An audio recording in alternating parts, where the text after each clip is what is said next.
Hey, it's Chris with Beertown Austin. I'm here in the Flying Saucer Cooler with Rob Todd of Allagash. Welcome to another episode of Over a Pint. Cheers. Cheers. I didn't think I'd have to bring a jacket to Austin, but I should have brought one. So, we're drinking the Allagash Curieux? Yep, yeah? Curieux, yep. Okay. You want to tell me a little bit about that? Yeah, this is our trippel. It's aged in Jim Beam bourbon barrels for 2 months. We kind of stumbled on this beer. It was probably 6 or 7 years ago. We had a batch of trippel, which we put in big cork finished bottles. And the cork finished bottles, actually, I'll grab one right here. All right. Let's grab a bottle. They look like this. This is the double, but they come in these bottles, and these bottles are made in Europe. And the bottles got delayed in customs. And we basically were only able to fill about 2/3 of the content of the tank with the glass we had, and then we didn't have bottles to fill the rest of the beer. We were gonna have to dump the beer. But about 2 weeks prior, we had gotten a couple Jim Beam bourbon barrels in the brewery. So instead of dumping the beer, we just figured we'd fill the bourbon barrels with the trippel. And honestly, we thought that this beer, the double, would be a better fit for the bourbon barrels because it's darker, kind of richer beer. Yeah. But we figured instead of dumping the beer, let's just put it in the bourbon barrels. And we immediately fell in love with the flavor. It worked perfectly. You wouldn't usually think of, I don't know why, but you wouldn't think of a lighter colored beer like this working well in the bourbon barrels, but it worked well. So yeah, it's bottle back. All right. Yeah, it's a great beer. I know recently we've had a couple casks of it, I guess, last fall that were tapped in town. They were really good. Yeah, it picks up a lot from the bourbon barrel. Some vanilla character, coconut character, even like a herbal dill character, and of course some bourbon. So we have a great relationship with Jim Beam. The Jim Beam people are, they're just great people. Really, really nice relationship with them. We just use exclusively Jim Beam barrels for this beer.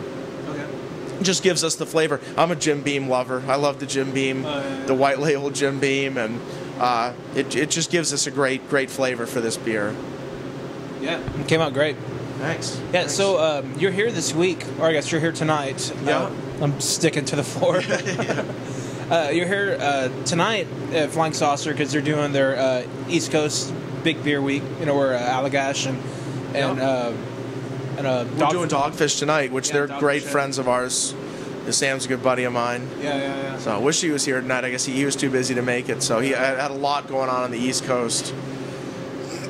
But we love Dogfish. Yeah, it's a good beer. Yeah.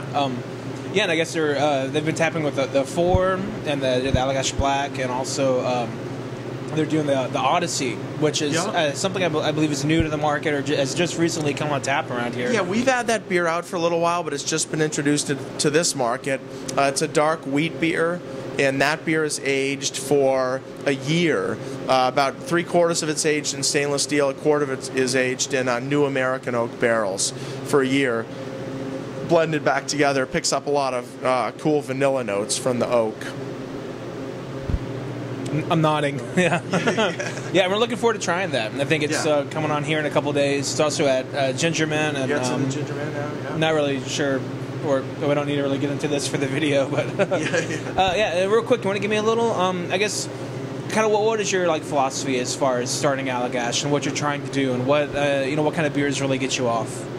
Well, we chose Belgian style beer for a couple of reasons. Number one, I fell in love. I was working at Otter Creek before I started Allagash, and I fell in love with the Belgian style beers. The employees at Otter Creek would bring beers in during the week or during the month. We kind of accumulate all these beers, and when we had 20 or 30 different beers, we'd try them. And I just got really intrigued with the flavors in the Belgian style beers. Just really unique, interesting flavors.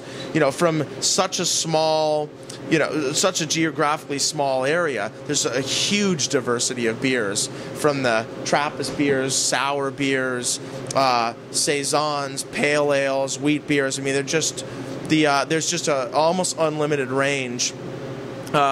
So I mean, just the range of beers. I just love all the unique flavors. Also, the Belgian brewers are very experimental just by nature. It's part of their brewing culture. So that also intrigued me. So that's why we started doing the Belgian-style beers. And there were very few breweries in the country that focused exclusively on the Belgian-style beers. This was in the mid-'90s, right? Yeah, 1995 we started. Yeah. 1995 we started. So I was just looking. That's a great beer right there. The Jubal 2010. Oh yeah, It's a good one. definitely looks like Shoots, I think, right? Yeah. looks like they're holding on to that. Yeah. Flying Saucer, hope that wasn't a secret. Yeah. Bro. Not anymore. I was drinking that either last night or the night before. Yeah. Well, yeah, Rob, thanks for coming on. And All right, thank you. Thanks for making Appreciate great beers it. and sharing some with us. And yeah, thanks for watching, everybody. Cheers. Yeah, cheers. Yeah.